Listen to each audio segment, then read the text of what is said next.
Hi, everybody. Welcome to the Stratosphere Studio Show. And a late start today. I was a rendering fiend over there. I finally got a chance. Shut up, you. And late start today. Finally got a chance to get a little work done on the Major Mace Mattingly stuff. So I actually have something to show for that finally. So I just rendered it, just rendered it. So we can have a look at some of this stuff if you wanna. See the best way to find it here.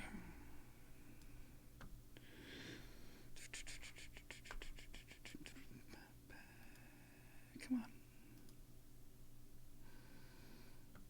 on. Okay, we'll give this a try. Yeah, I know the audio's low. I can give it a little kick, but that's about it. Because it will distort quite a bit otherwise. Okay, so look, this is these are first go renders, so lots of problems. Just consider these things to be lighting tests and costume tests. But with that said, keep in mind that we're looking for that major, the other guy look. And with that, I'm pretty happy with it. So let's take a look at them in order here. Of course, you wouldn't do that. That'd be too easy for you. Hang on. Nobody panic. I said nobody panic. I just got to move them into a folder. Just take a second.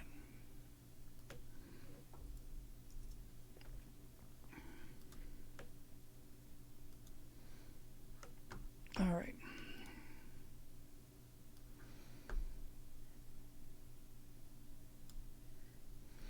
All right, we'll do it this way then. So let's see what we got here. Source this. Yes. Media file, yes. Yes. I'd like to have had them earlier, but honestly, they're hot, fresh out of the rendering oven there.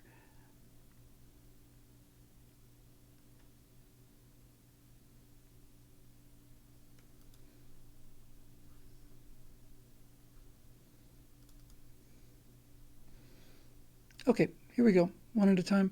Again, these are just pretty simple, but nevertheless, they're in the, at least we got something on.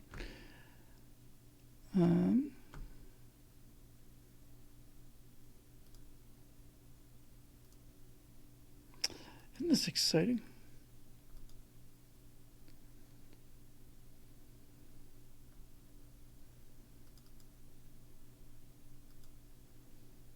Open. Okay.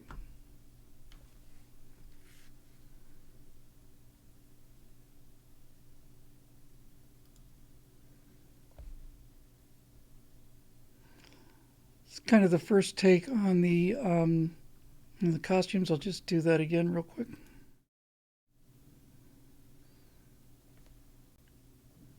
So the Mercury suit looks pretty cool, but it doesn't look like Major Matt Mason, and neither did these other suits. I changed the colors on them, so one thing at a time here. Let's see if it'll do it this way. Will you be a nice person now? Nope, I guess not.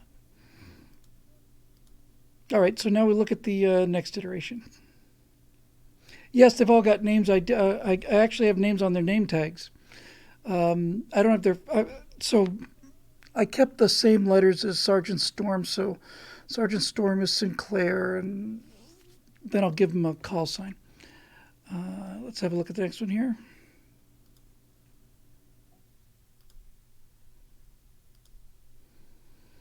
I know that looks kind of fruity, but it also looks kind of Major Matt Masonly. Major Matt Masonly. It's actually kind of cool. Let me do that again.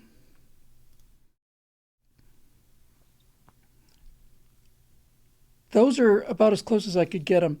The Major Matt Mason guy in the front, white with the blue harnesses, the helmets, they're pretty close. The black the black things. So let's see. We'll move on to the next one, and that next one will be nice if I could just have had time to run them all together. That way we wouldn't have to keep doing all this one by one. All right, I'll run this a couple times too. So this is the next take on it here. Okay, so this is their base, and this is an entire asset that is available called and they gave it away free. It's not realistic enough for me to use in the colonies, so I decided to go with this for this. It's got kind of a groovy, kind of a '60s sort of thing, and it also has a kind of the feel from the Major Matt Mason space station.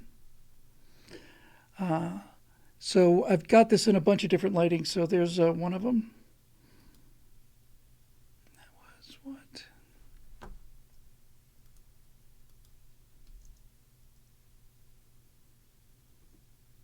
Yeah, I think that was 28, right? Yep. Okay, so let's see what we got here. So here's the next one. Same, I think it's, if I remember correctly, same pass, but with just different lighting. You can get some really cool lighting effects on the moon.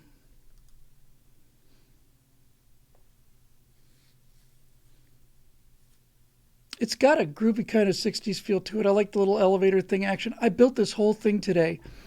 I did all of this in the last 2 or 3 hours, 4 or 5 hours.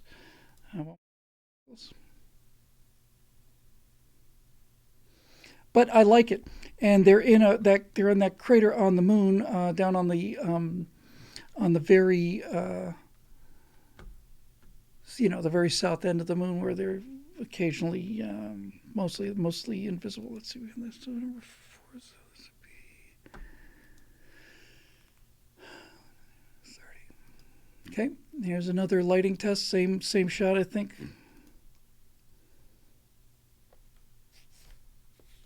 But it just looks cool. I did a night test. I couldn't possibly get that thing working with the lights. It was just as an out, but overall, I'm actually really happy with this space because I kind of needed something like that. So we got 2 more, and this time I've got some animations of characters in there. So, whoops.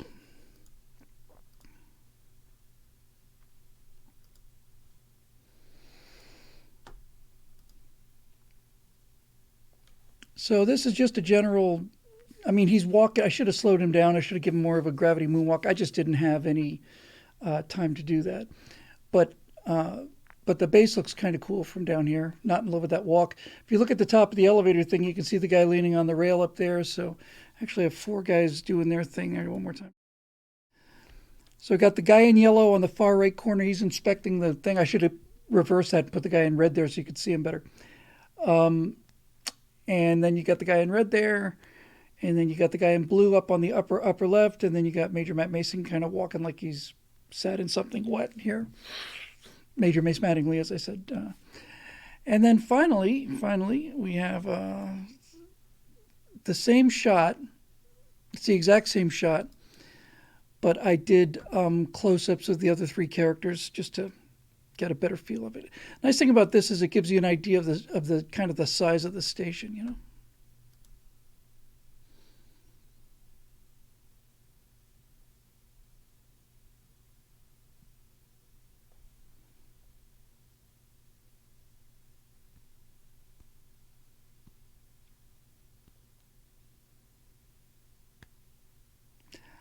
I'm pretty happy with that.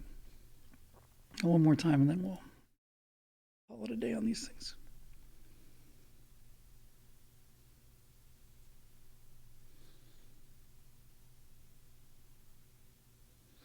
Bedweather Biker says for Super Chat, Space 1999 meets the Teletubbies. Works for me. But generally speaking, I'm actually really happy with it. And I'll just show you this one more time because it is really kind of goofy, but I don't know, I just like it. It's got kind of a, I don't know how you describe this. It's just something kind of action. Maybe it's action figure-y. I just think it's. I know it's a little hilarious, and it's not quite exactly what I'm looking for, but there's something there. I can tell there's something there, you know. So we'll see. All right, so that's about it. Let me get my camera back. Ta-da! Um, so that's at least got the things going now. The next thing is the next thing to do is to get the actual metahuman faces. These were just stock animated faces. I'm not happy with the visors. The visors, I'm going to have to rebuild those visors, get them a better glass on there. By the way, all of that stuff that was in that outpost, that moon colony, all the interiors are there. So and you get kind of that groovy '60s style on the inside too. So it was more moon station than I originally thought. But then I figured, what the hell? Let's just go for it. It looks cool, and it's amazing what four guys can do when you give them 60 years. And I thought that was pretty cool.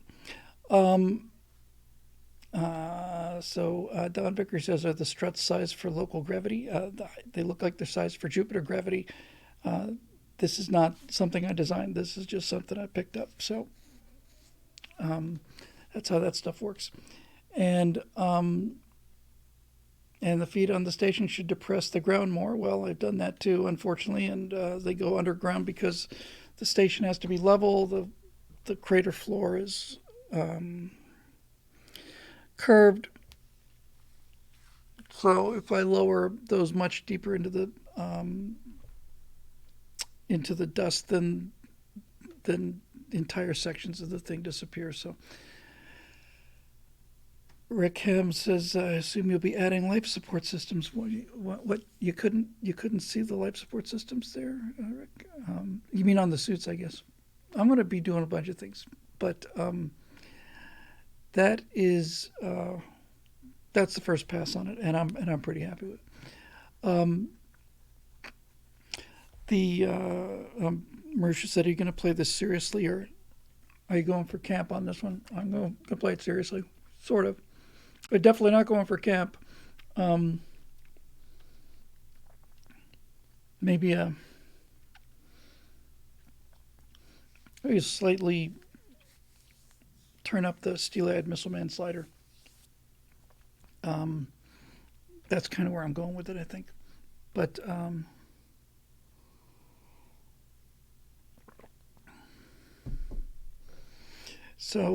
thank you. Most people seem to be pretty happy with it. I still owe Doomcock an email. And I heard from one of his shows yesterday or the day before that he's starting a second channel, which is awesome. Sorry, while I eat a cookie. I give you one, but you probably decline cookies.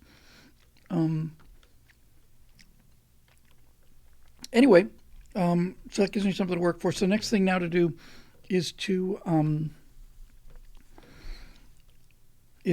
take a look at the faces from the action figures and try and get metahumans that are in that general ballpark. But anyway. Thank you. All right, you know what? We can chug right into questions here.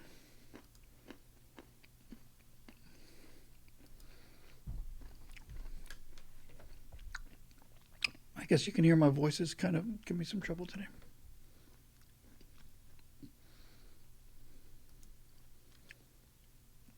Nonce is invalid. I don't know what that means.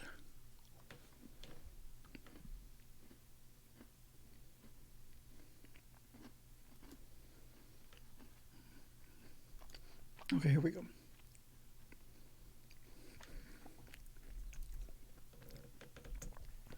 Yeah, I've been just racing today. I got a lot done with these things today. I built that whole colony thing in the last 3 or 4 hours, so it was a bit of a rush. There we go.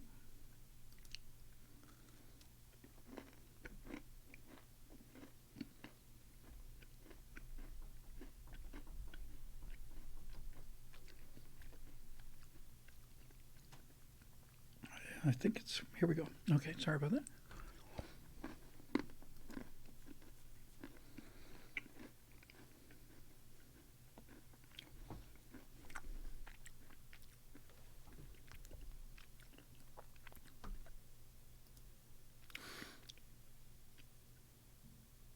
Whoa, I see. I see what confused me. Hold on. 5:25:23 for the Thursday show, and then 5:18:23 for. Did they go into a separate?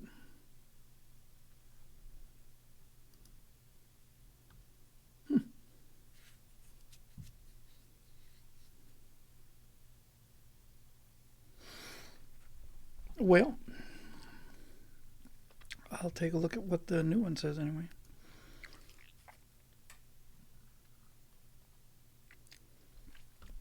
Yeah, my voice is pretty shot today, actually.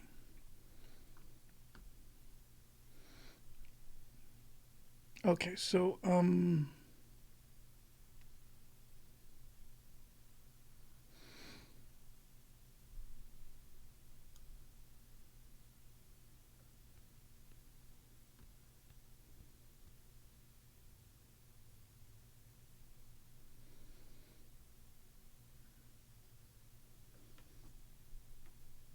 okay. I'm trying to find some questions here. You know what I might just do? I might just take questions from the comment stream.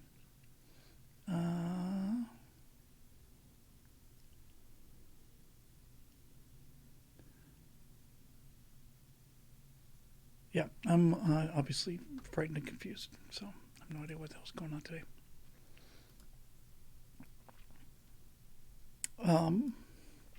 So let's just do that. We'll just you know what? I suppose I could do Facebook. Yeah, let me try that.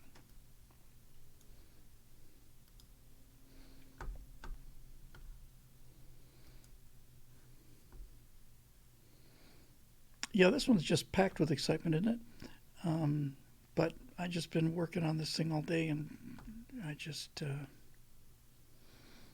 it's kind of cooked. All right, see what we have here from Nathan Wentling. Not sure if this is a Monday question or a Thursday question. Well, it's going to be a Monday question because we're out in the woods here. But in your research and preparation for the Cold War series, what were the best books you recommend reading on Cold War history other than Fighter Pilot, of course? That's an interesting question.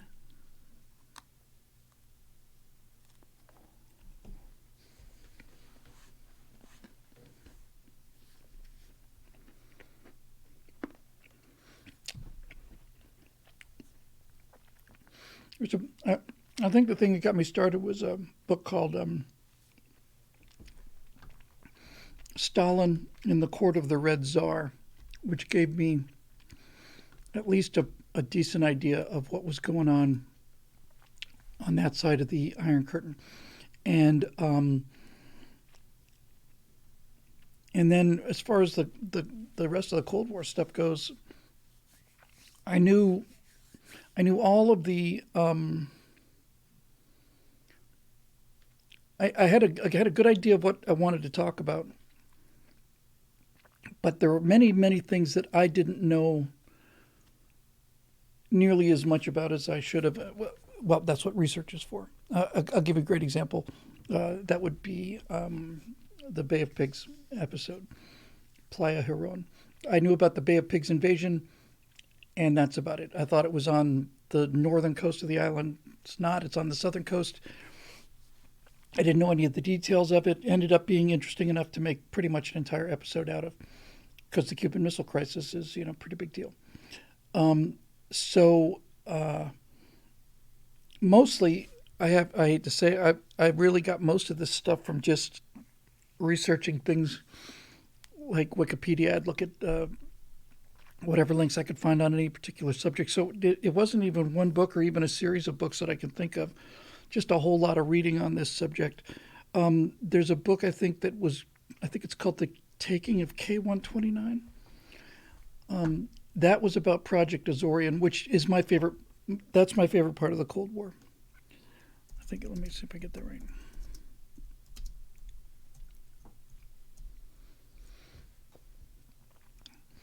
Yeah, because, yeah, that one I can recommend.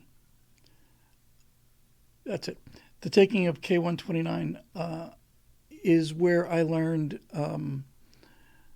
about Project Azorian. I'd never heard of Project Azorian. I had a vague recollection of somebody of us having tried to snatch a submarine off the bottom of the ocean, but I didn't have any idea.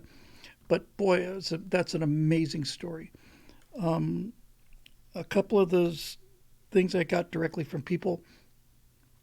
The story about the UDT divers swimming down the coast of Vietnam, and all the bioluminescence, this gigantic figure of the shark going by and stuff. I heard that from a guy who was a diver. And then most of the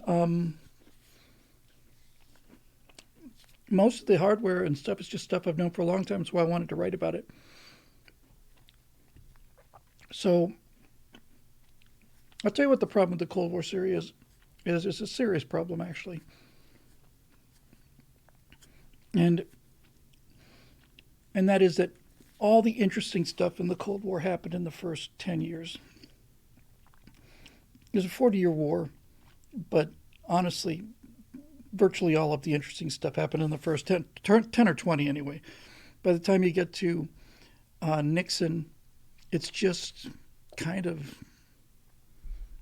by 72, it's like, okay, everything's just kind of stagnant. I wanted to talk about the shooting down of Flight 007, but I just didn't have the time. I was out of episodes, so it's very front heavy. But that's where the stories turned out to be, and the same is true for Empire of Terror. That's also just kept coming back to the very beginning with Lenin and the revolution.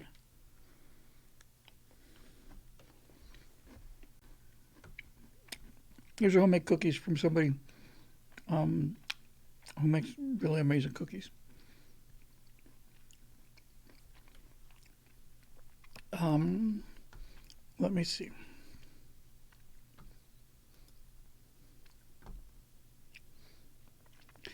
Eric Blake. Here's a Star Trek question. What's your opinion of the animated series? For the uninitiated listening in, it was a 1970s follow-up to original. Continuing is essentially the fourth season, albeit with shorter episodes and 70s-style animation. Personally, I find the show very underrated, and with the power of animation, they were able to go beyond the limits imposed by low budgets. And, of course, the Spock episode Yesteryear is highly regarded as a classic. What say you? Even when these were desperate years for not just for Star Trek fans, but for any science fiction fans, there just wasn't anything there. I mean, those early 70s, it was like, between that period between 2001: A Space Odyssey and Star Wars, that was nearly 10 years. And what were the high points of that? Was that movie? I want to make sure I get this right.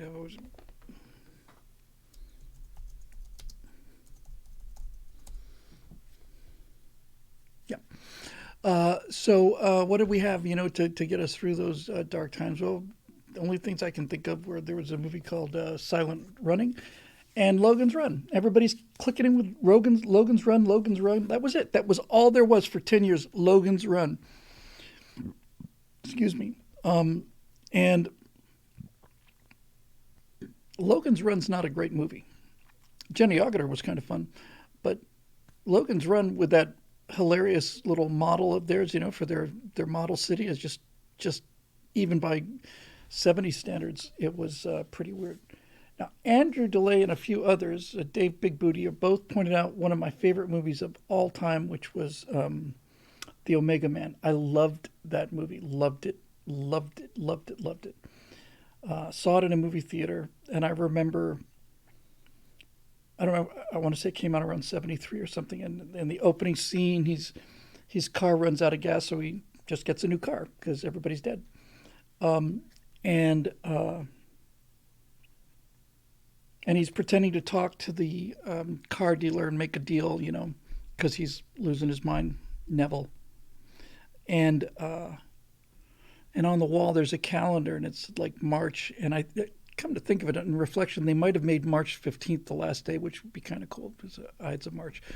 But it was like March something of the year 1975, and I thought, oh man, that's like 2 years from now. Holy cow! We're gonna get whipped. But that movie was really scary to me. It was a really scary movie to me.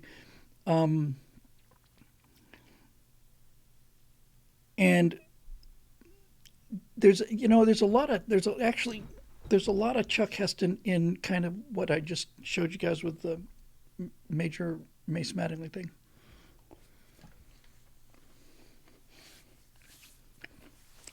Moosh earlier asked about going campy. I'm not going to go campy, but there is a kind of a super heightened macho that only one actor in the world is capable of pulling off. No, it's not William Shatner. It's not even Ricardo Montalban. It's Charlton freaking Heston. He gets away with things that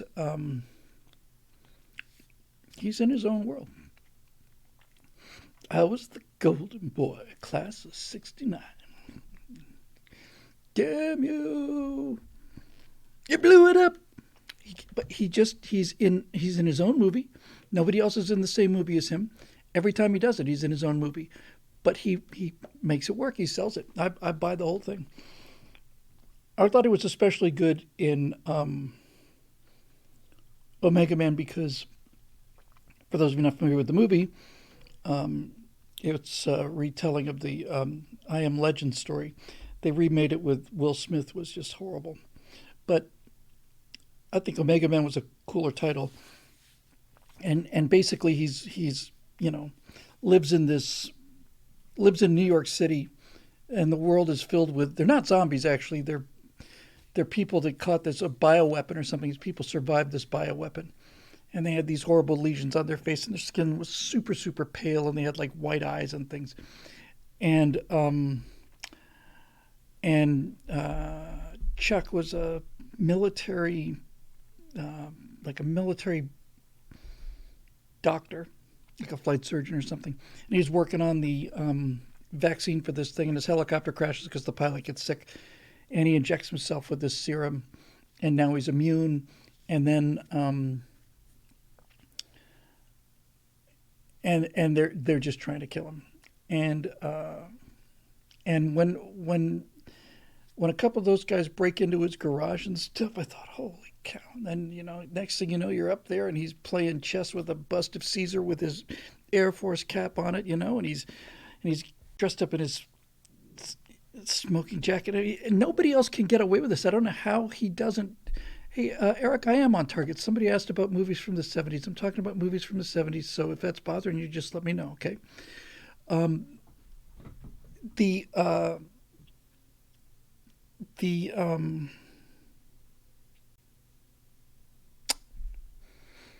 Oh, yeah, he's talking to the bust of Julius Caesar, and he's sitting there saying, what's today? Sunday. I always dress up for dinner on Sunday.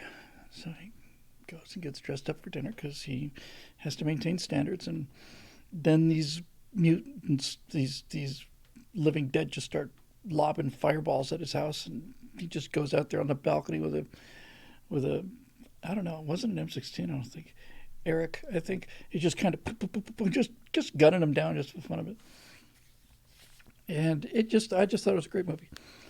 Logan's Run, no.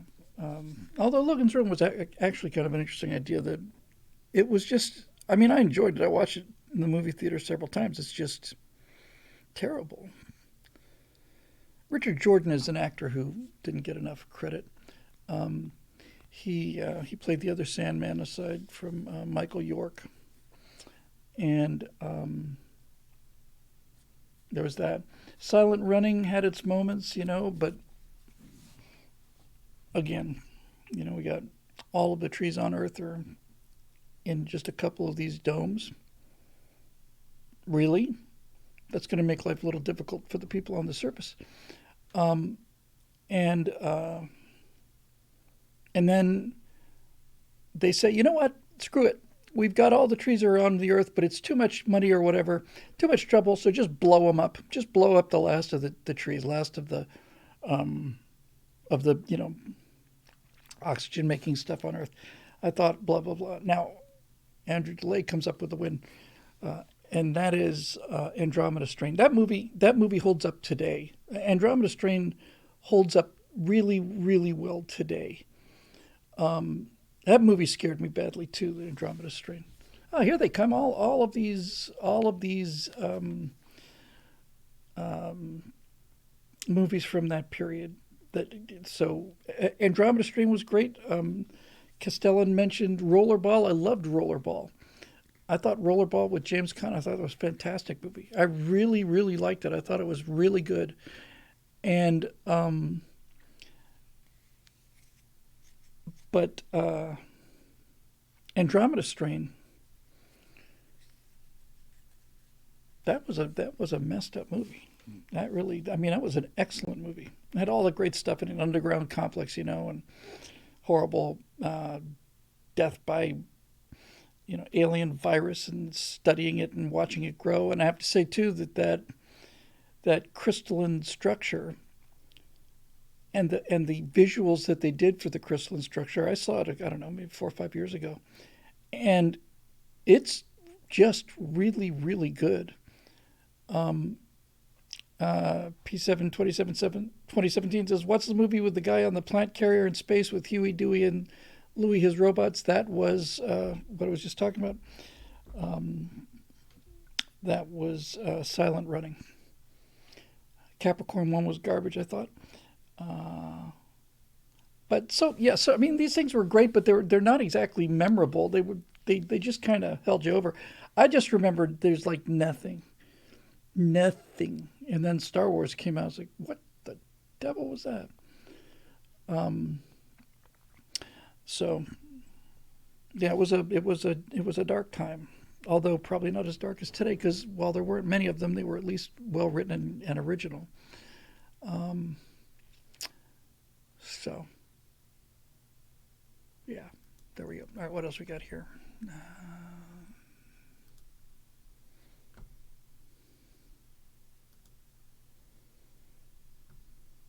oh, the Star Trek thing. Yeah, so I didn't. I never liked the animated series. I couldn't bear to watch it, and that was in the middle of this desert. Uh, there was just nothing there, and I went to like a first Star Trek convention like around '74 or something. And oh, everybody likes Star Trek, and they're handing out these, you know, mimeographed books and making of Star Trek and here's a copy of the blooper reel on 16 millimeter film. That was just like it was like freaking, I don't know, it was like National Treasure or Lord of the Rings or something. It's like, you have it? Yeah, oh yeah, we've got it. We've got the whole thing. I lived and breathed that show, and there was a bunch of books, little handbooks that came out, like I think the making of Star Trek and stuff, which I read about 95 times. Uh, and then yeah, and Copy Shinato says to think there's only 2 years between Star Wars and Alien. That's a really good point, actually, because I like Star Wars, obviously, but Star Wars never really got under my skin the way Star Trek did, obviously. And Alien, I was, there was a movie, there was a special effects magazine called Cinefex, I think it was called, and it was just basically about movie special effects. So when we saw the stills for Alien coming up in Cinefex, we just thought, what the hell is going on with this thing? We saw this thing live, and and it's like these really baroque kind of, you know, spacesuits, and the art design. No one had ever seen Giger before, and he was. I mean, this whole movie. First time you see Alien, especially if we don't know anything about Alien. People, I guess today, if they haven't seen Alien, they certainly know what aliens are because they've seen them in games and they're all over the place. But the first time anybody ever saw that, I was in a movie theater, and I thought, my God, I got to get out of this place, man. This is scaring the daylights out of me. It was just great. P7 2017 says, even then my friends said Star Wars was okay, but The Sting was the movie to watch again. I loved The Sting. I thought The Sting was just incredibly well written and clever, you know, that just constantly just giving you a little jolt, like, see how smart this is. Where'd that go? Hang on. Oh, El Vaquero 555 says Star Trek, the original series, is superior to all other Star Trek series. You don't know, you and I don't know each other, but I'm convinced we are twin sons of different mothers. I call you brother from now on, brother. Yes, that's not even close. The Sting, there were moments in The Sting where you just couldn't believe how clever it was, and all of those reversals and all of those, just the, I don't know, it was a, you know, it had a certain lightheartedness to it. Obviously, the Scott Joplin music made it, and it's just a really cool caper movie.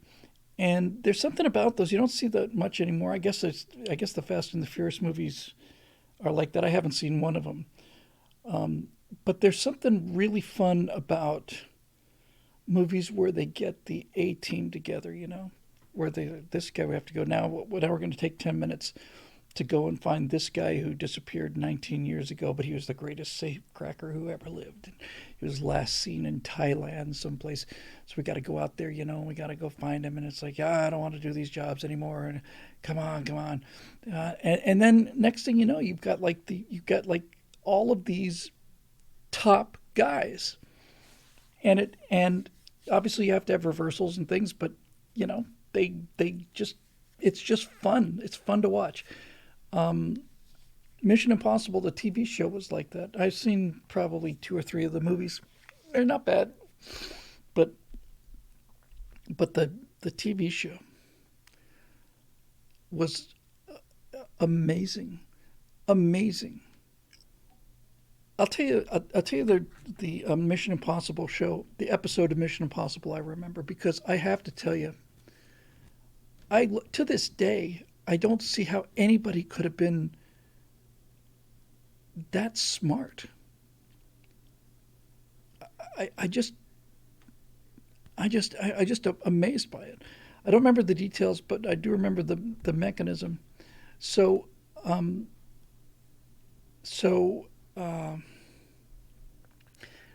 there's a bunch of gold bars in this vault. And for some very good reason, they cannot get physically into the vault, but they need to get the gold out of the vault.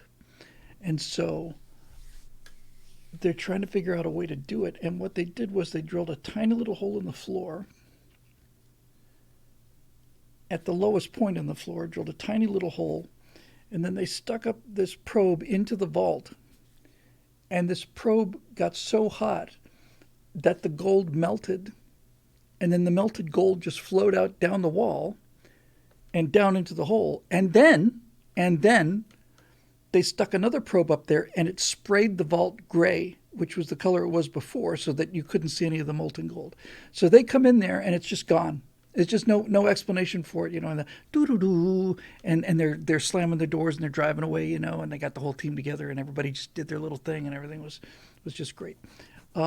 So I thought that was just tremendously good writing. It's a funny thing about that. There are some episodes that are just they're like so good that it's all you remember about the series. This one's going to date me. Many years ago, during the days of the organization that may or may not have existed, which I can neither confirm nor deny the existence of, I was sitting in a room at an event, and I looked up, and the guy, this far away from me on the next table, was Mike Connors. Yeah, it's Mike Connors, right? Let me just double check that. One thing I remembered about him was his original name was Touch Connors, I think, but let me make sure I get it right.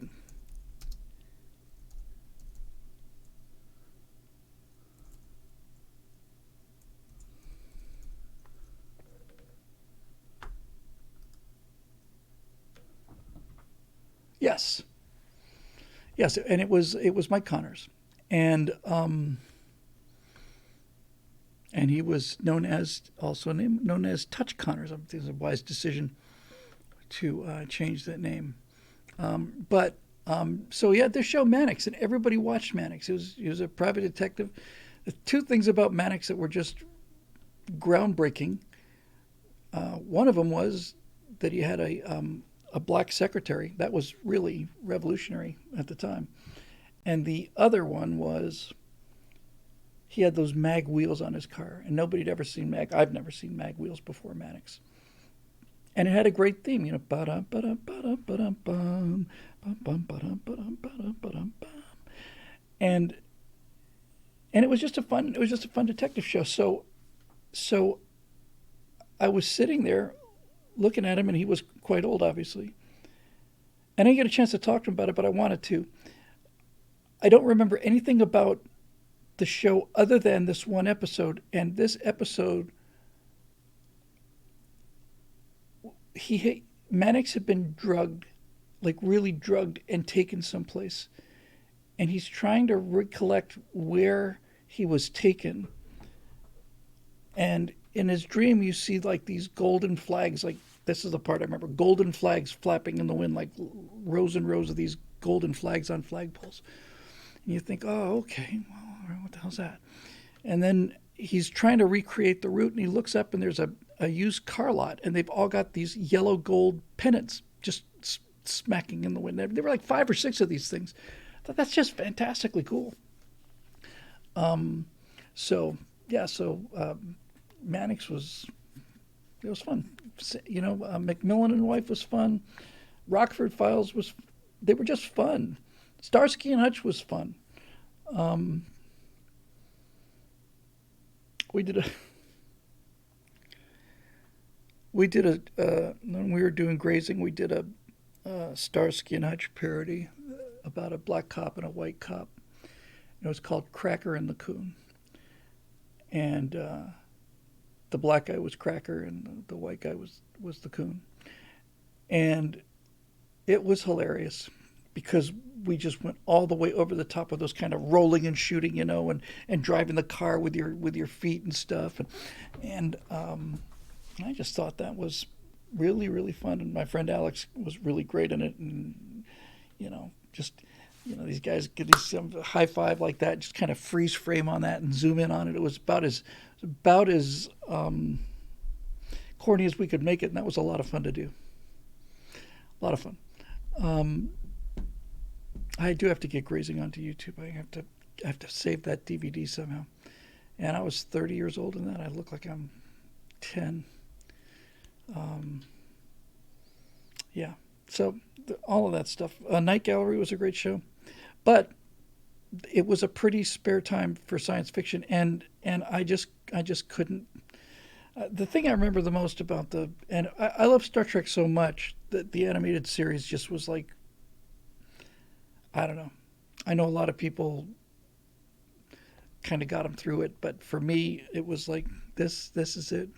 The thing I remember about the animated Star Trek was that they didn't even put whites in the characters' eyes. They had skin tones, and then they had the lines of the eyes, and they had black for the pupils, but their eyes were flesh colored.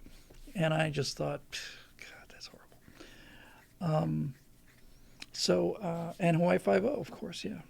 Hawaii Five-O was, I don't know, they were just fun, and you didn't have any choice. You had to watch them because there were 3 channels, and that was that. But that was kind of cool in a way, because everybody was, we all shared the same culture. Everybody was watching the same stuff.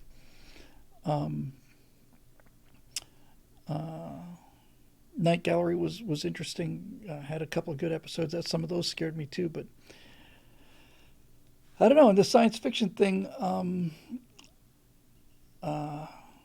it was a dark time, and then along came Aliens, and then along came Blade Runner, and it's only relatively recently that I realized that frickin' Ridley Scott designed the future. I mean, everything you see in science fiction today, everything you see comes from either Alien or Blade Runner. Cyberpunk 2077 is just Blade Runner, and all of these dark, dingy spaceships without any lighting and chains dangling, and and things moving in the shadows, and the amber lights doing that. It's like venting and all that other stuff. It's just he just did it, and I know we've talked about that, but it was quite a long time ago. But that cast is the best cast I think ever in science fiction.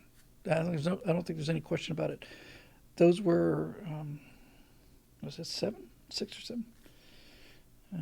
Dallas, Ripley, Lambert,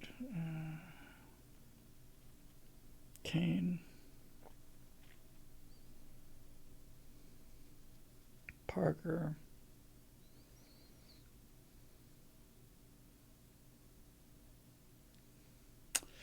getting the rest of them.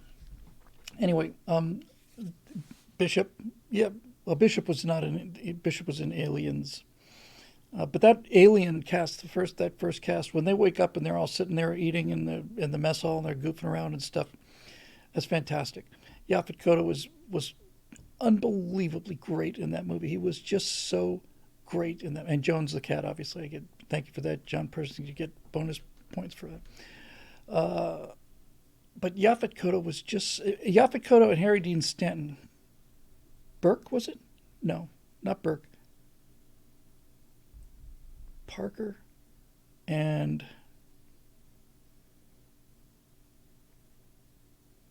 Ash. Yep, and I couldn't remember Harry Dean Stanton's name. Brett, wasn't it? Brett?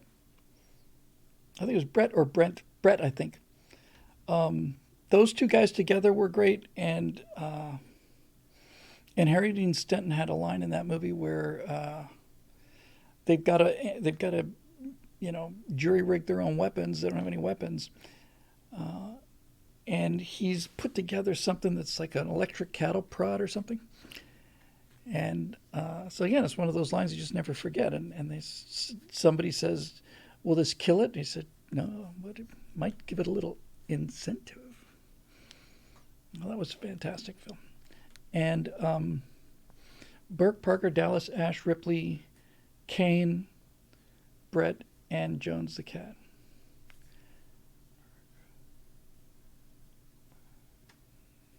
So I'm just looking at this list. That's obviously this. So just trying to figure out who died in what order.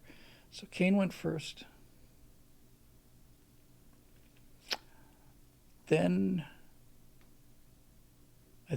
Dallas, then Burke, then Parker and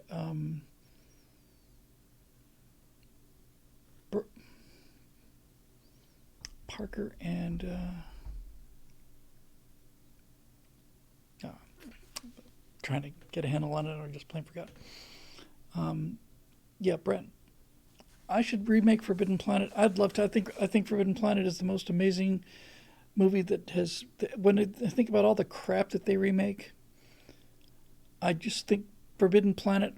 Forbidden Planet was one of those movies that just left me just blown away, blown away, and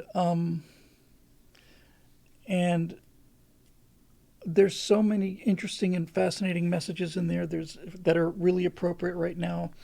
Things like you know the arrogance of the intellectual in that sense that, oh well, nothing, I've got this whole thing under control. Obviously, I'm not capable of doing anything other than being this super brain kind of thing. Leslie Nielsen was a great action commander. There's so much Forbidden Planet in Star Trek that it's really almost unbelievable. The robot was designed. Robbie was designed by the same guy who did the Lost in Space robot. Um, what was his name? Bob. Yash, Japanese last name, I think. Ishida, something like that. What a genius he was. Um, and Anne Francis in that movie was just wow. All of that hand drawn animation of the creature when it gets hit with those little blasters. So, by the way, I have to say those blasters in Forbidden Planet strike me, even at the time, they struck me as the weakest weapons that I think anyone has ever taken into battle. I think it would have been much more effective to throw rocks. All I remember, because they had to put enough. Bob Kaneshita, thank you, Castellan. So they had to fire enough rounds so that this creature, which is invisible because it's a force field, had to take on form, and had to take on form by all of these impacts. So they had to have the thing putting out a lot of rounds. But because they had to have it putting a lot of rounds, they're just these guys got these things like these giant caulk guns, and they're like. It's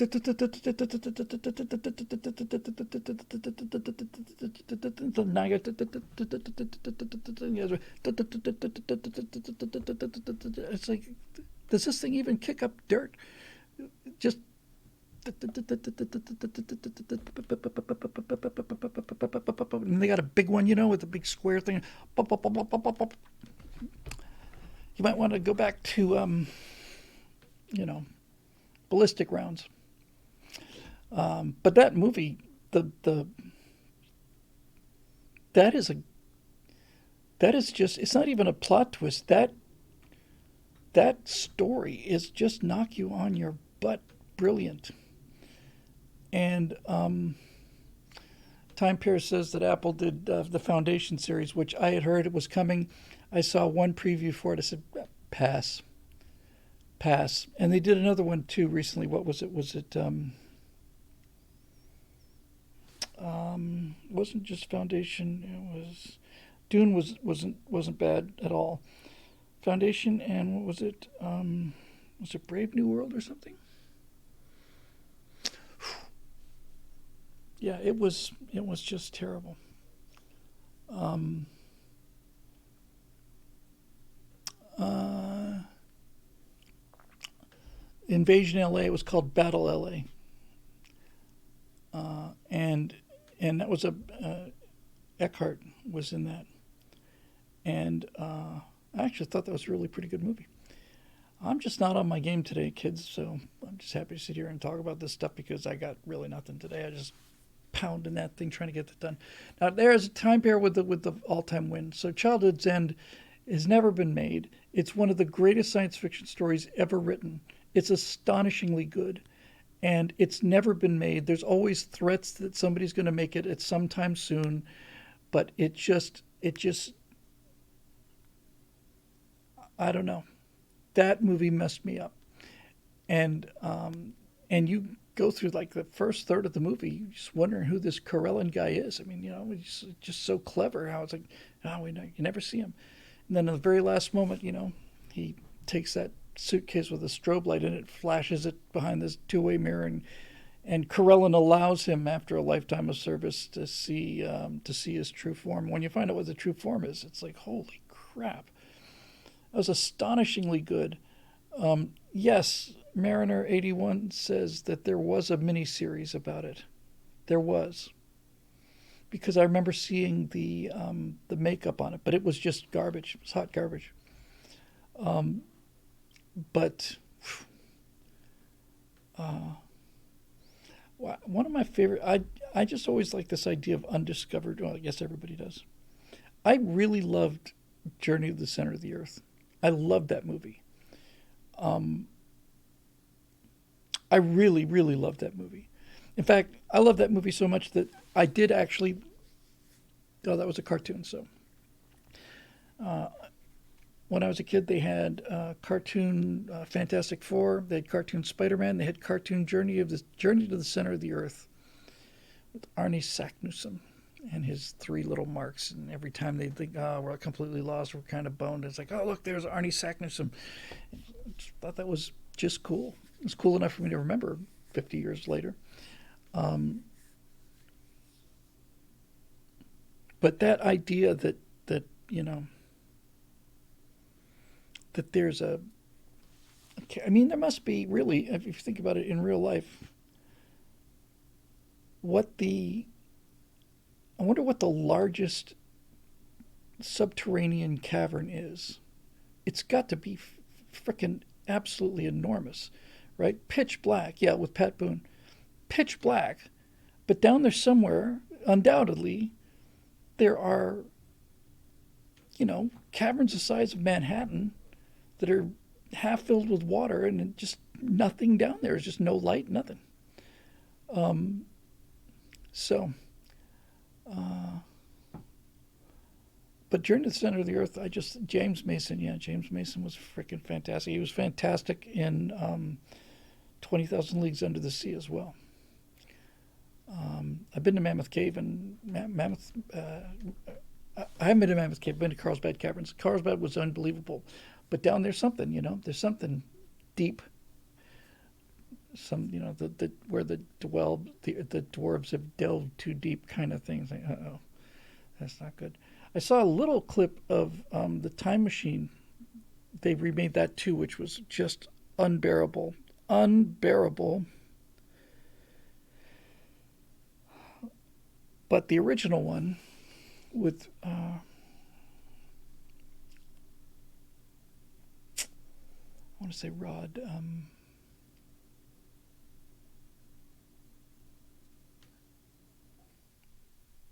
Rod. I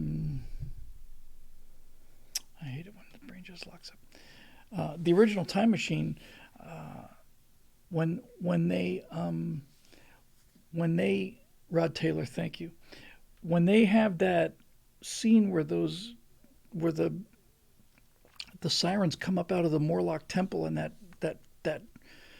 frickin' face of that statue. I don't know who did that, but that one prop, the statue of the Morlocks in the top of the Morlock temple, and when the second those sirens go, everybody they just go and they start walking in to be dinner. That's powerful, powerful, powerful stuff. And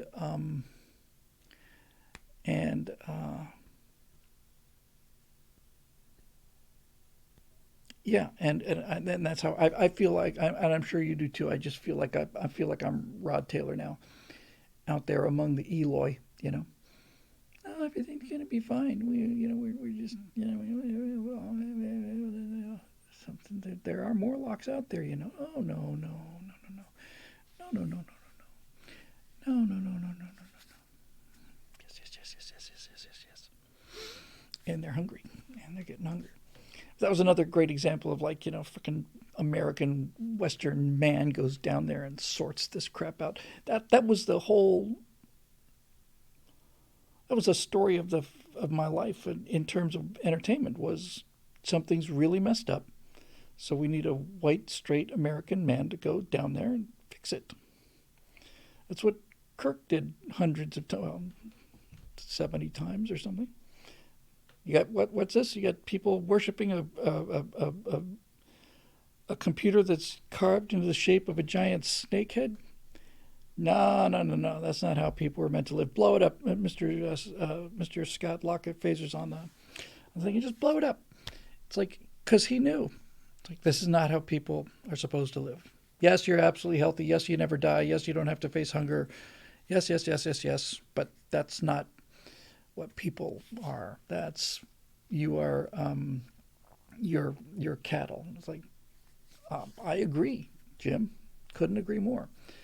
Um, I thought that was fantastic. Uh, just what else do we have to do? Oh, what else have we got? Uh,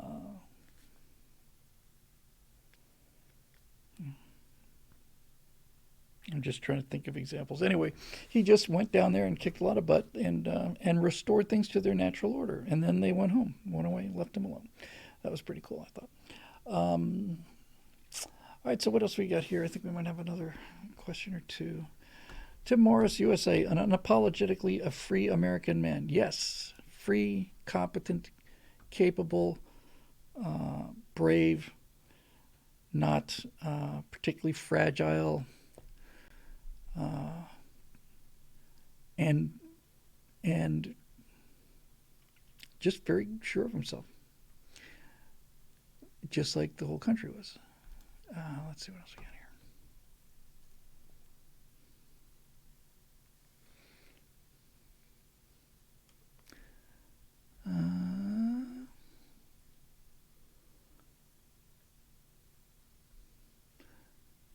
We got one in the on Bill.com from Dave Olson. Hey, Bill, politics may be downstream of culture, but there's been some backwash lately. John Cleese, you better pronounce it to rhyme with sneeze or he'll reprimand you, has had to cut out the Loretta part of his Life of Brian one-man show, as demanded by the wokesters.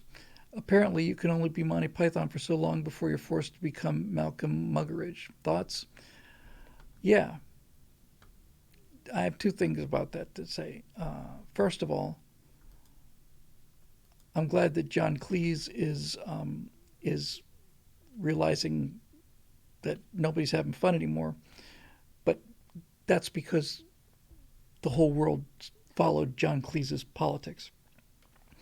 John Cleese was all of them were just overwhelmingly left wingers, just unbearably left wingers. They're brilliant guys. That's usually how it goes. Funny anyway. And and so I listened to John Cleese talking about how awful America and capitalism was and socialism is awesome and all this other stuff. Now they've inculcated two generations with that philosophy that he was defending, and now he's suddenly saying, oh, what happened?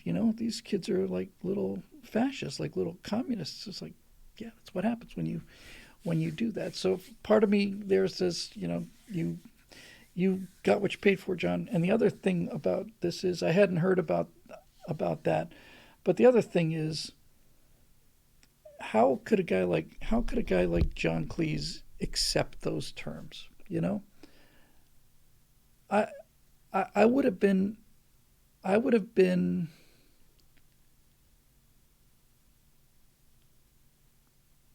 I just would have said no. I'm not taking it out. I'm not.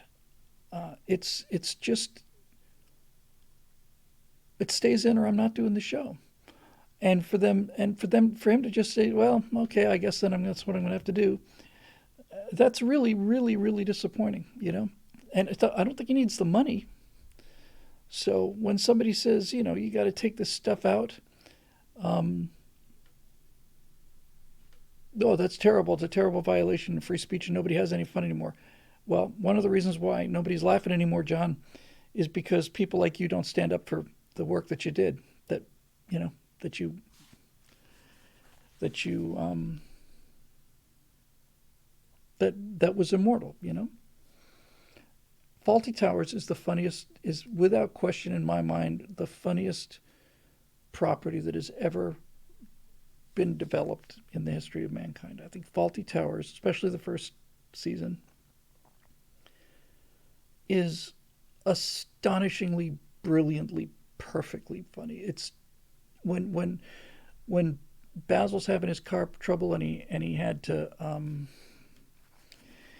go down and get the dinner from the restaurant and he got it twice and then his car wouldn't start. When he started beating his car up with a branch, I honestly thought I was going to have a brain aneurysm. I don't think I've ever laughed that hard in my life.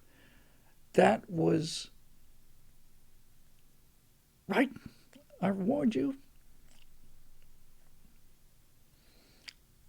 it was just insanely brilliantly good, and all of the plot lines were just so clever. They were just so perfectly written. Just all of them were just perfectly written. Yeah, it's a shame. It's because it is the funniest. It's the funniest thing I'd ever heard or seen. Eric wants to know if it was the idea for Cheers essentially the same as American Faulty Towers. No, not that I'm aware of. They're actually very, very different. Faulty Towers and Basil Fawlty is based on a real guy. Cleese went to a small hotel in someplace like wherever Faulty Towers is set. I don't know if it's in Somerset or up. What's that resort town? There's Bristol, maybe. I don't know. But he went to this hotel, and the guy was so the hotel keeper was so unbelievably obnoxious that he just ran with it. Cleese, John Cleese. There you go, John Cleese. Duck surprise. Um, anyway, so yeah, I just no, nobody does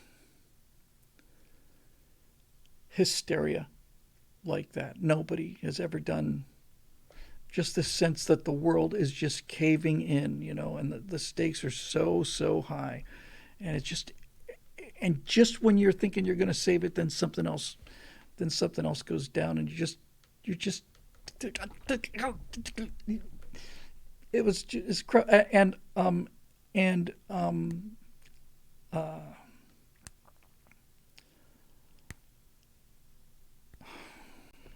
I don't know if I'm getting tired or just getting old. I just can't stand this. Manuel,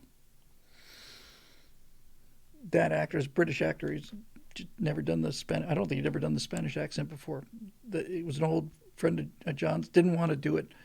Cleese talked him into it, and Manuel he was the heart of it. Yeah, and Connie.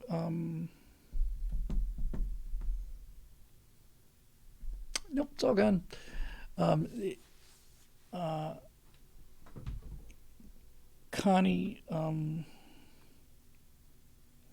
Anyway, she was John Cleese's girlfriend, and they had Connie Booth. Thank you, Connie Booth, and they were a couple for a while. She made a couple appearances on Monty Python, but by the time they were shooting this movie, they were they were done. So it's like, these two would just sit there and write this stuff, and it's like, you're sitting there with your ex-wife. It was a stressful situation, I've heard. However, that's usually what makes these things work. And I don't know how much of the writing Connie Booth did, but she certainly did something. And it's the perfect comedy. I have never laughed so hard and so consistently as I did in watching Faulty Towers. And the name is perfect too. It's just perfect. It's a typical. It's such a British joke, Faulty Towers. But man, that was fantastic. Um, I'm trying to think. I think the only time I've ever laughed that hard or close to that hard was the first time I saw Sam Kinison doing his "You live in a desert. You need to move where the food is." I thought I was going to have a brain aneurysm on that too. And the nice thing is you can go and just see them. It's the great thing about YouTube. If they weren't such swine about telling everybody what they can think and not think, it'd be just nothing but straight awesome. Farty Towels, yes, that's the one everybody remembers. Farty Towels. They changed the sign name uh, on every episode. So Anyway, fillet otters. Yeah. Well, let's see what we got here.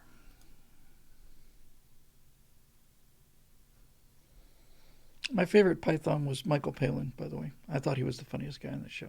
Cleese was awful good, but I thought Michael Palin was just, there was something about the boyishness of the guy that just worked. And by the way, almost all of the classic sketches are Cleese and Palin. Argument Clinic, a cheese shop. They were just crazy good together. Um,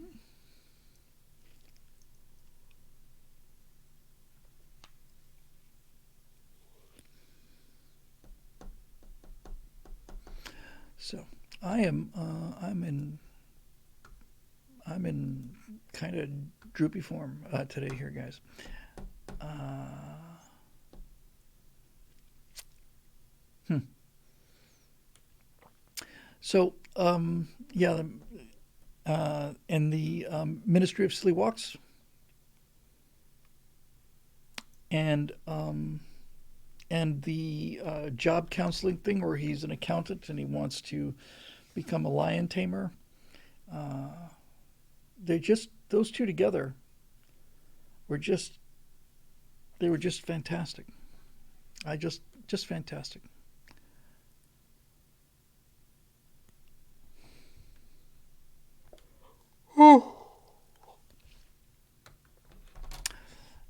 How many of them are still with us? I know Graham Chapman died 20, 30 years ago. Um, I'm really, really must be tired or something because I can't remember any of these names and I know them all. I still know them. Um, Terry Jones um, died not too long ago. He suffered from pretty severe Alzheimer's, as I recall. So Cleese is still with us. Uh, this is getting very frustrating. Terry Gilliam is still here. I think Eric Idle is still here. Um, I think Palin is still here. Palin was in Death of Stalin. I think that's it. Yeah. Um, yep. They were amazing, and you know it's I don't know how. See, this is why I do what what I'm doing or trying to do is these this Gen Z, speaking in generalized terms, obviously, has been so indoctrinated that all they know how to do is be angry and they can't laugh at anything. And everything they say, they've got to watch. They're constantly guarding themselves. They can't laugh at anything. They can't take anything lightly. Everything is, potentially dangerous. And and I just, I really feel sorry for them. I really pity them. I just, there are times that it's like, hey, just come to Freedom Island for a while. You can say whatever you want to. Well, what if I say something hateful? Your ability to say something does not affect my feelings about myself. You can't make me feel bad. Sticks and stones. Well, you probably never heard that before. Um, I don't know what it's all about. Thank you for that, Chris. Yes, I definitely think I need that quite quite badly, actually. Um,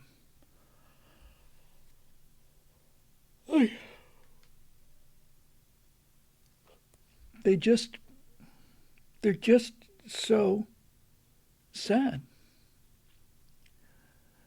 Evening, Bill. Cheers and salute to you. Michael Palin did a great series of travel documentaries with the BBC later in life that were wicked cool. Thank you, Lizzie K, for that super chat. I'll tell you what Michael Palin did not long after Python was he did Ripping Yarns.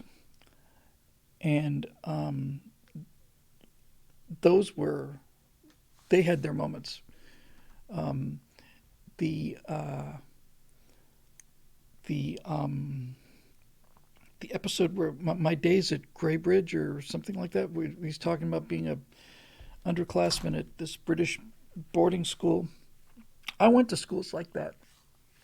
I wasn't, I didn't board there, but I went to schools like that. Uh, Harry Potter captures kind of the best part of it. And if you want to know what,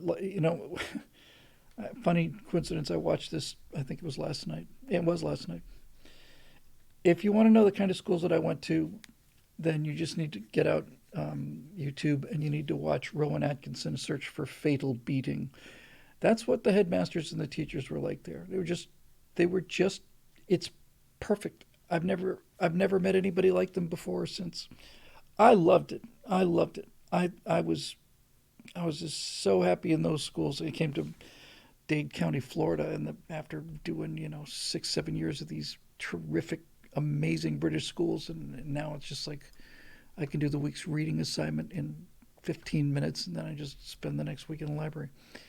But fatal beating is, yeah, that's what it was. You were just, we were constantly terrified that we were going to be, that we would get fatal beatings. I'm not joking either. I'm serious. Um, it was something that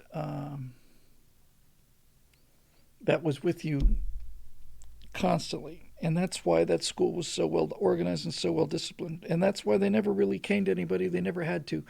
They just kept you afraid of it, and that would work. And those British schoolmasters had the ability to make you just plain shrink. They could just look at you, and they knew, and they knew every single one of the boys in those classes, and they knew where their buttons were, and they knew exactly how to get you to behave yourself or to do better or whatever. Master Whittle, I'm very disappointed. We had such high hopes for you. Okay. What can I do to atone for this? Can I stay here and study overnight for the rest of my life?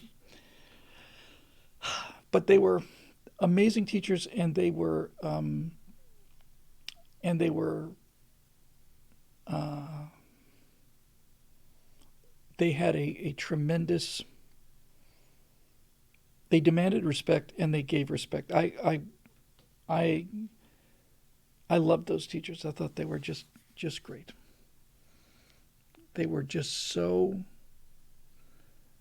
great teachers. I mean, just terrific teachers. I look back on the things I'd learned by the time I was in fifth grade. I came here sixth grade, I think, fifth or sixth grade, and I just couldn't believe how much I'd learned there, and it was terrific. It was just great. Um, Colonel Angus says the Board of Education. The Board of Education.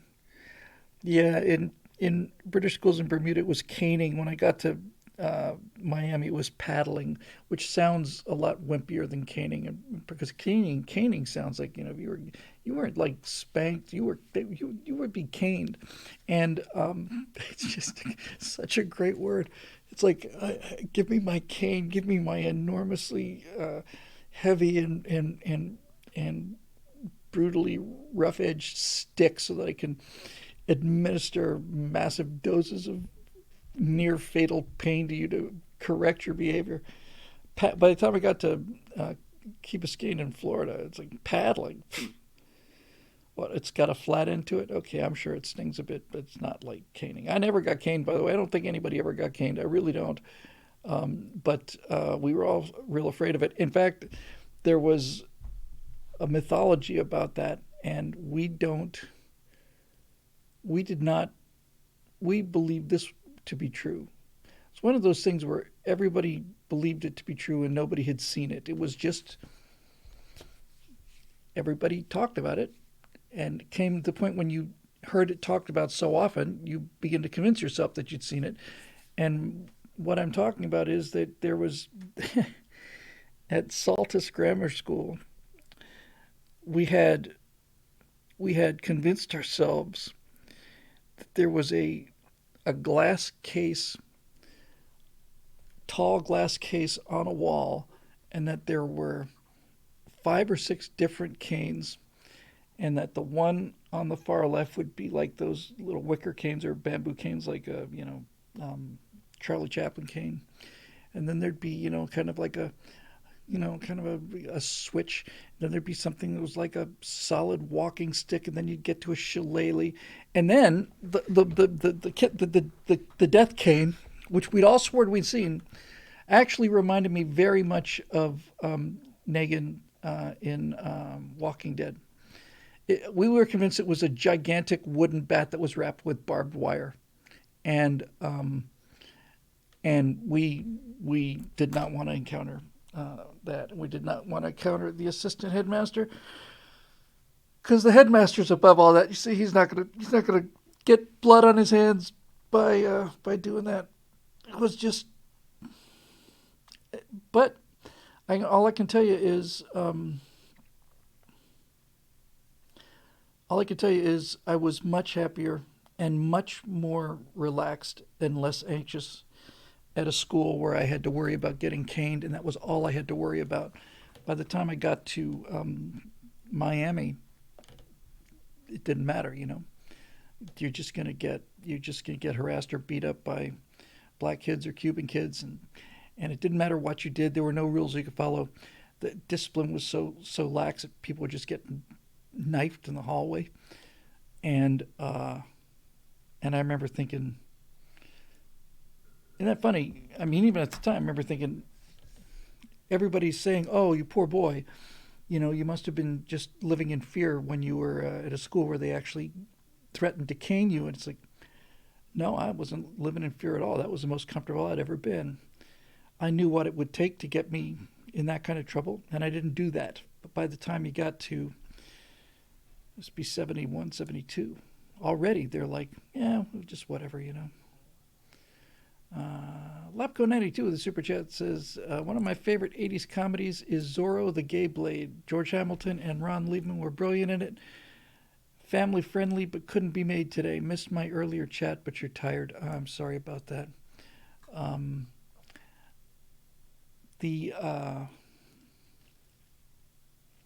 How many times have I heard you couldn't make that today? How I was almost said depressing, but shameful is that? How shameful is it that it's like, yes, we have allowed things to fall to the point where things that we used to just do and say without a second thought now are off the table. And I've heard so many comedians talking about it, and some of them are like, I heard Eddie Murphy apologized or something for some of his stand-up, and I don't understand the apology. I don't get it. I really don't get it.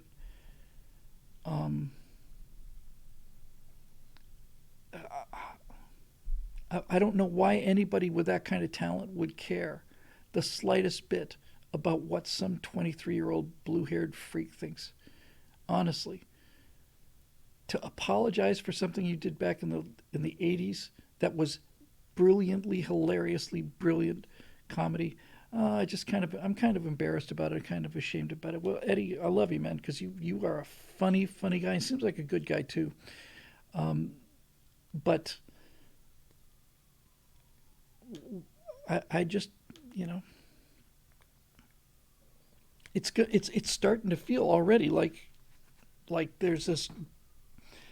Oh boy, you want to talk about an experience? I think maybe I'll just wrap up with this because I'm really low energy and just not really very good form tonight. But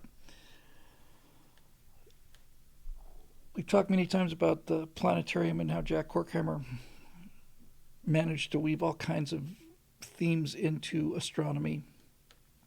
And our favorite show was about the Apollo program called Long Journey of a Young God, and Marusha found it online. And Horkheimer's genius was in that particular show. You got to understand, this show was written in 1973 or 74. And the last Apollo mission was, I want to say, December of 72. So we're talking about a year or two after the end of the Apollo program. And already Horkheimer was writing about the Apollo era as being Camelot. That this was as good as it's ever going to get, and just we're never do anything to match this. And that's a great title too, "Long Journey of a Young God." That's a phenomenal, phenomenal sentence. However, it the theme he used, the walk-in music, I learned so much from the walk-in music. In Child of the Universe, the walk-in music was Lotte Lenya and Kurt Weill from 1930s German cabaret in German. And then the walk-in music for Buck Rogers' Right On was radio shows from the 1930s. And then his music for Long Journey of a Young God was Camelot, the musical Camelot, and not the movie, the stage version with Richard Burton and Julie Andrews. And we just played that. We just played it when it walked in, and I listened to it hundreds of times. I wonder what the king is doing tonight. The merry month of May, C'est moi. All of these songs, and then when we get to the actual show, he uses the Camelot song from Camelot, and in fact, the crescendo of the show, the very end is the very last lines of the very last song, and it was known as Camelot, and so I thought, I want to. I'm trying to remember what the lyrics were for Camelot, because it's all about Arthur bragging about what a great place it is.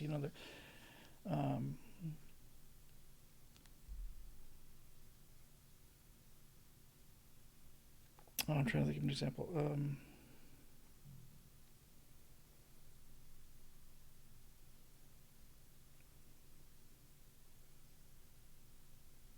Anyway, so I thought, let me look up the lyrics. So I looked up I said Camelot lyrics, and I got a rap tune called Camelot. And I'm looking at the lyrics here, and it's just about murder. It's about murder and about degradation and about rage, hostility, but mostly it's about murder. And I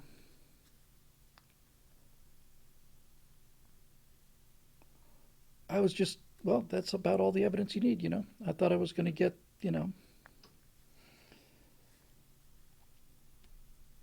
I thought I was going to get Richard Burton and Julie Andrews, and instead I got this, and I read every word of those lyrics. I read them 2 or 3 times, and what what part of this is a mystery when you get when that's what you put into people's heads. John Pershing says, abusive classics, do not look up the recent song Twinkle, Twinkle, Little Bitch. I have no doubt that that's exactly what it is. What do you say about that, I mean, you put that poison goes into people's heads, and then it comes out of their heads, and it goes back into their heads, and it comes out of their heads again. And it's so unbelievably toxic, and we can't understand why there's school shootings, Can't understand it.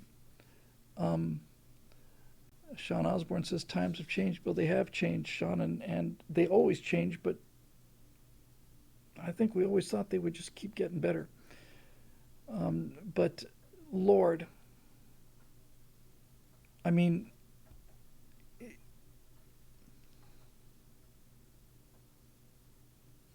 it just says so much, It just says so much about everything. And I remember thinking, oh, so this is what happens when you search for Camelot now. This is what you get. I think he used Camelot in the in the song once because he couldn't think of a rhyme for, hose a lot, or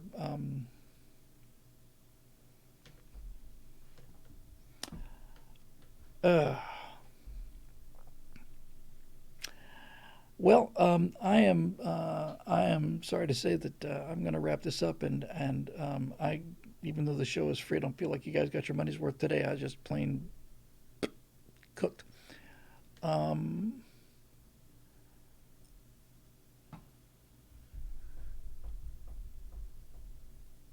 I'll answer that. Marisha Dark says, here's something that's been on my mind. Do you think conservatives view America through rose colored glasses, that she can do no wrong, while the left think that she can do no right? The left thinks that she can do no right. I've never ever thought that America can do no wrong. I'm fully aware of the enormous um, failures and transgressions that have occurred in this country's history, and things that were shameful behaviors. But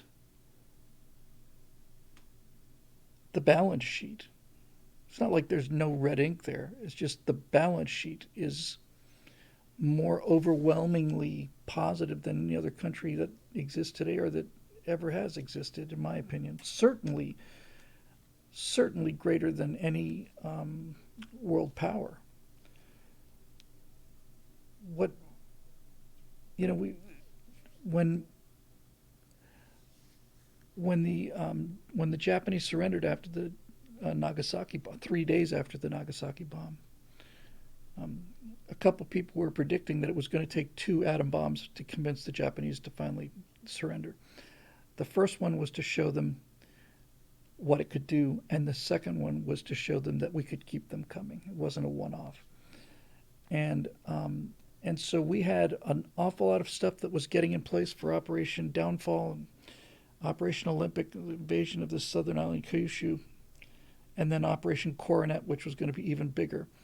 And and so we had an enormous number of transports and food, medical supplies. We're just starting to build it up. And when they surrendered, all of these things overnight, the bombers, overnight, you surrender? Yes. And your people are starving? Yes. Well, all right. Well, we don't want you to starve.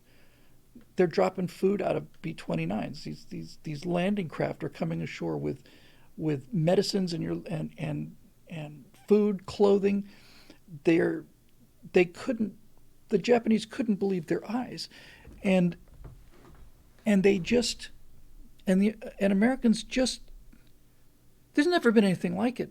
There's never been anything like it, ever. And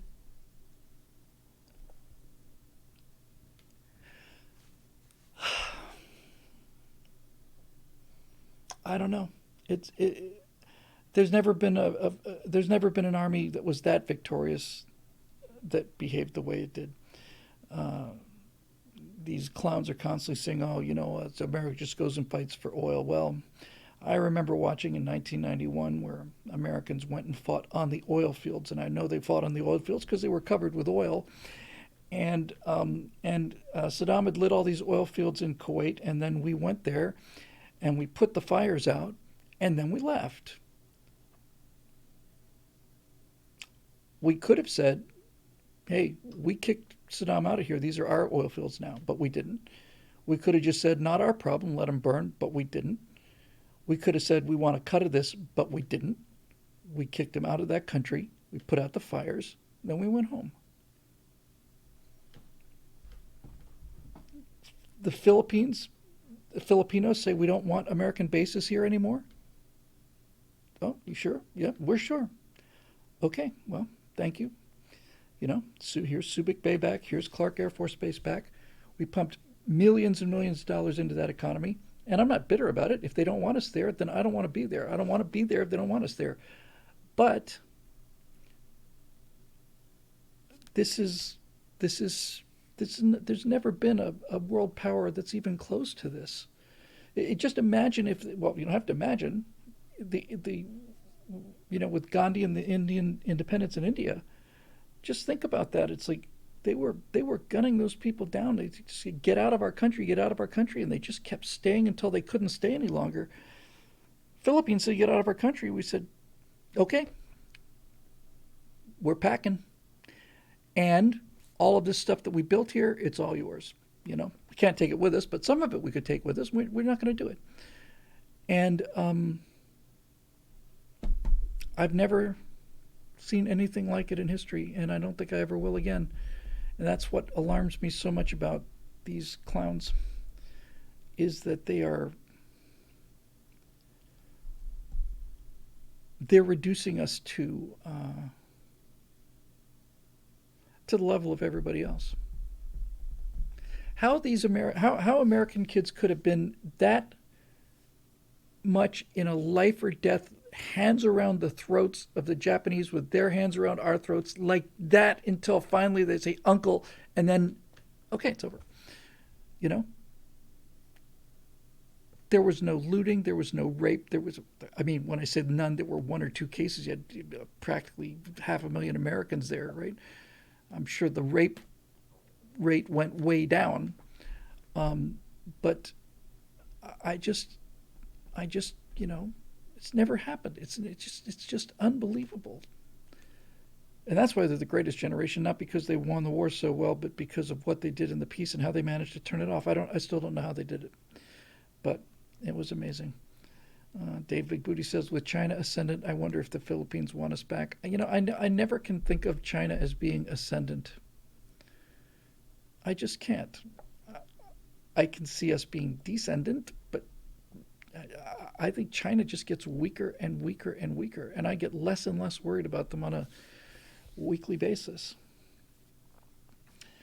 Sean Osborne says, but they sure do like the remittances. My wife is a Filipina. Yeah, so we were basically paying them for the basis, and that seems like a good deal for me. It seems fair to me. Empires, imperialists, go to a country like the Philippines or India, and they take the resources out and send them back to London or wherever. We went to these places and we put resources in. And when they said, we don't want you anymore, we just left. There's never been anything like that before, ever. And for 4 years, we had as many nuclear weapons as we could. Well, we could have built 30 or 40 of them in 1946. And we had B-29s that could strike anywhere in the world. We could have just put our flag anywhere we wanted to. What did we do? We chopped them up, turned those airplanes into razor blades, and cut the ships up and turned them into cars. There's never been a disarmament like that, ever. It's absolutely unbelievable and unparalleled. And so when I say things like this, does this mean slavery was nothing? No. The Indians were nothing? No. These are things that are, at the very least, regrettable. And when I say that, I'm not trying to mitigate it. I'm just saying that you have to put it in the context of the time. You talk about slaves in America. This is when you had indentured servitude. You were working. You were owned by people that were Russian serfs. These are as white as people get. 7 million, 9 million, or 20 million. I forgot now. Serfs. They're owned by their masters that own the land. They own the people on the land. So, I don't know.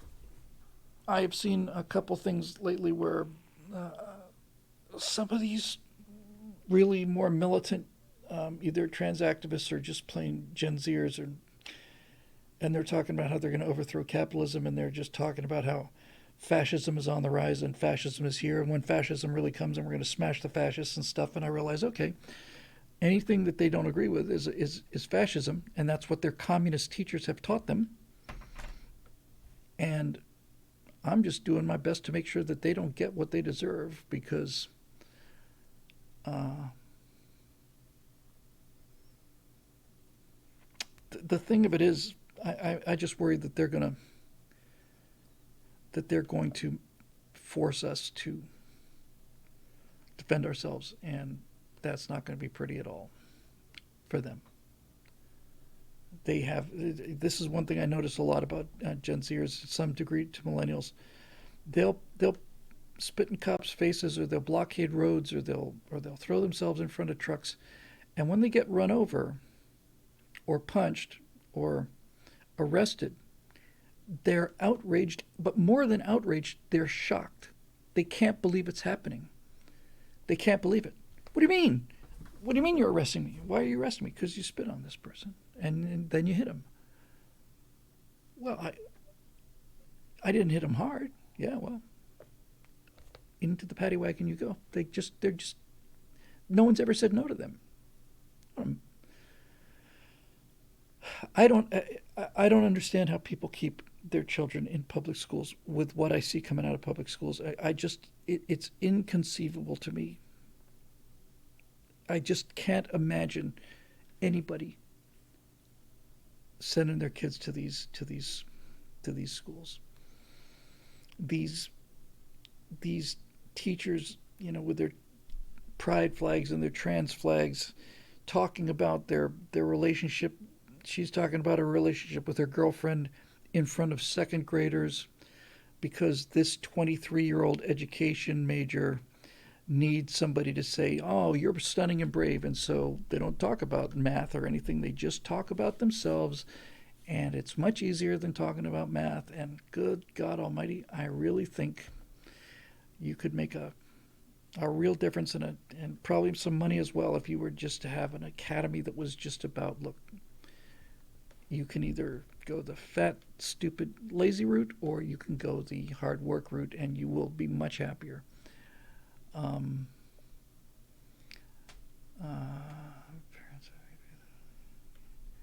Yes, Eric says it's the parents having faith in public schools is how Zoomers and young millennials got so insane. Absolutely right. Absolutely right. It was just they were the ones who were ashamed and oh, I don't want to be called a racist, or I don't have time to go to the school board meeting, and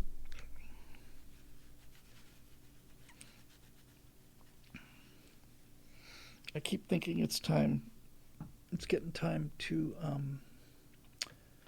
not to retreat, but to contract, contract, regroup, consolidate,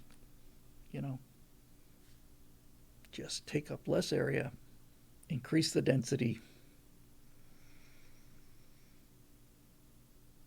get out the fire blankets, and let it blow over.